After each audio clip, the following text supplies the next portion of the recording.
Hey folks, Malforian here, and welcome back to the channel. Today's just going to be a quick video. We're going to be talking about the new Dynasty Legacy that was added to the game as part of Tours and Tournaments, which is the Activities Legacy. This is obviously focused a lot around activities, as the name gives away. And yeah, we're just going to go through all the bonuses that it gives. Let me know what you think in the comments down below. If you've taken it, did you enjoy it? Or where do you think it is kind of on the tier list of legacies? Obviously, it is focused around activities, so if you're not doing them, it's probably not going to be that useful to you. But I think, to be honest, with how good activities are, I think a lot of campaigns are going to be doing a lot of activities, and the bonuses in here are pretty nice. But let me know what you think down below. We're just going to get straight into it, though. The first one here we've already chosen. This is from our Sardinian campaign that we're doing on the channel at the moment, just to showcase the expansion, do some cool decisions around forming Sardinia, and then there's plenty more Crusader Kings content coming in the future. So the first one here is traditional weddings. This gives you 50% cheaper grand weddings, and then a plus 15 bonus acceptance to weddings as well, which is obviously pretty nice.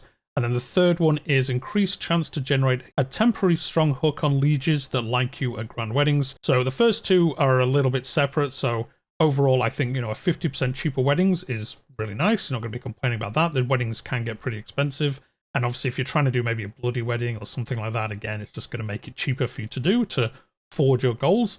And then the plus 15 acceptance is just nice, just more chance that someone will accept that grand wedding that you're offering. And then the third one is really good as well because it does give you that increased chance to get a strong hook on your liege. Now, it is a temporary one. I don't know what the time frame is, but this is especially good if you're trying to form, say, like the Archduchy of Austria. You do need to have a strong hook to do that decision, and this obviously gives you another way to gain one outside of the usual ways, which are usually very hit and miss. I'm not sure. It does say increased chance. I'm not sure how much it increases it by, but overall, anyway, it gives you that additional way to get a strong hook. And it's not just for that decision to form the Archduchy. There's obviously a lot of other ways you can use strong hooks on your liege, and this just gives you another opportunity to do it. So a nice little bonus. I think for the very first choice in this tree, these are nice bonuses. I'm not sure how often you're going to be doing grand weddings, but just being cheap is just great. And then walking the sacred path, pilgrim trade experience and traveler trade experience plus 50% just allows you to go up those trees obviously twice as fast. And then pilgrimages are 50% cheaper. This is a running theme you'll see as we get further down the tree. And then gain +2 learning per unique holy site of your faith visited up to 10. And that just synergizes really well. You can do more pilgrimages for cheaper. You obviously also then get more trade experience for doing those pilgrimages because you get the pilgrim experience and you get the traveler, because obviously you're traveling quite a long way if you're doing a lot of pilgrimages. And then you're just getting additional learning for doing those things. So they all kind of work together quite nicely. Again, this one's really good for the achievement where you visit all 5 of your faith's holy sites, especially if you're in a faith where the holy sites are very spread out. Maybe something like Catholicism, where if you're playing in, say, England, you've got to travel all the way to the Holy Lands.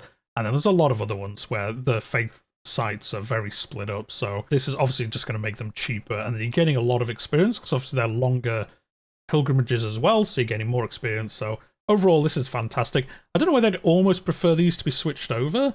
Like, this one would be better because I think more people are going to get use out of this than grand weddings. But overall, I think it's a fantastic option. And then deigning to visit. Now, this one's really cool. This gives you 3 different bonuses depending on what kind of tour that you do. First one being bestowing grace, which is prestige per powerful vassal on your council, 1.2 a month. So obviously, if you have 4 powerful vassals, you're making, like 5 prestige extra a month.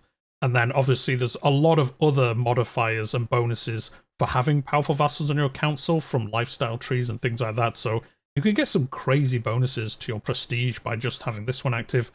The second one is instilling fear. Men-at-arms maintenance per dread minus 0.5%. So on this one, obviously, if you're playing a dread-focused character, or at least kind of like part of your campaign, if you have that maxed out, you're making a massive saving on your men-at-arms maintenance. Really good if you're doing a lot of wars, a lot of dread things. Just a nice bonus for having it. And then the last one is Lordly Due, which is vassal tax contribution plus 25%. I think early game, this one obviously isn't fantastic, although it is just extra money. But especially late game, if you start having an empire or something with multiple kingdom vassals, you're going to be making considerably more money. And as we know, kind of gold snowballs as the game continues, and this is probably going to make it even worse in a good way because you'll have loads of gold. So yeah, really, really good. And then the last one is really interesting. Upon completing any Grand Tour, you reset the cooldown on any of the above modifiers.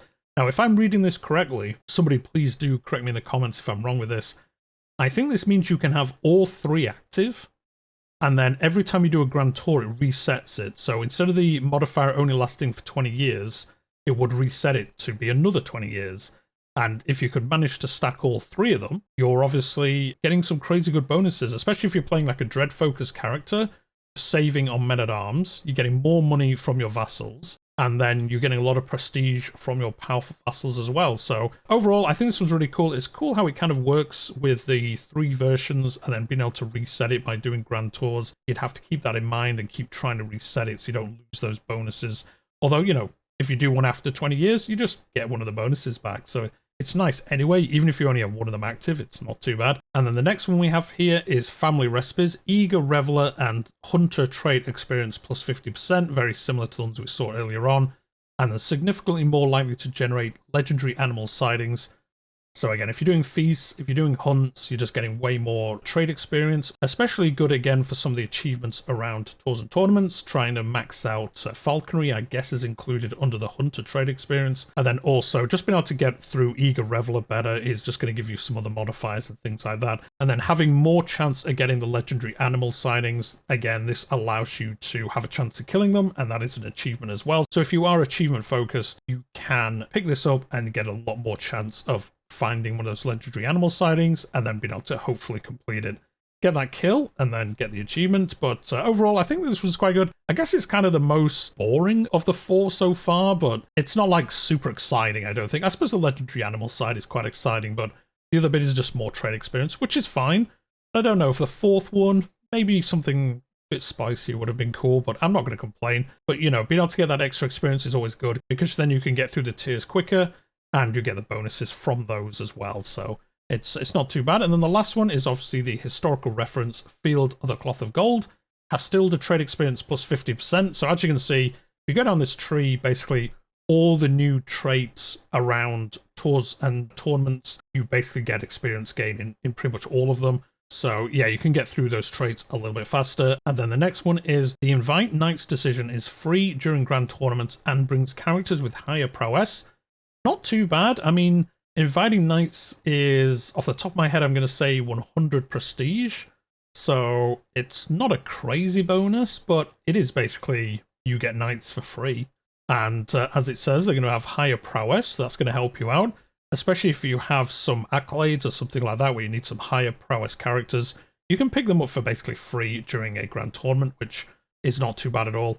And then the next one's interesting. Househead's first grand activity is free. So if you have this maxed out, let's be honest, if you're controlling the legacies, you're obviously head of the house. And I think by the time you get to Field of the Cloth of Gold, you're probably going to be the house head. So yeah, your first grand activity is free on every character that you play as. So that's a nice bonus, especially if you're doing some of the more expensive ones. Obviously, it's worth using them on a more expensive grand activity. So obviously you do want to plan which one you want to use this on, but you know, I'm thinking one of the longer pilgrimages, even the grand weddings or, you know, a grand tournament or something, especially once you get the 3, 4, 5 activities there, and then obviously ramping up the cost with the better amenities and things like that. So yeah, having one free every lifetime is a massive saving for you.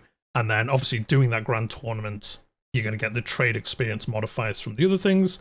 And then obviously all the events you get from there where you get gold and prestige and things like that. So overall, I think a good end tier for the legacy tree for activities. I will say, as I say on every video I do about Dynasty Legacies, I really do think they should have a cap bonus at the end for finishing the tree. Like, I know the last one is pretty good, but I think for finishing an entire tree, it would be cool to have like a bonus for finishing the whole tree, like a one-off bonus of some kind. You could almost move the househead's first grand activity to the cap bonus. You're like, oh, this for finishing the whole tree, this is the bonus that you get as a reward for doing the whole tree, rather than kind of, oh, I'll take 3 of this, 2 of lore, 1 of blood. Like, yeah, you get those bonuses, but if you do a whole tree, get a one-off bonus of some kind. Like, it doesn't need to be crazy powerful. That's why I think maybe getting like 1 activity for free, which is, to be honest, pretty good.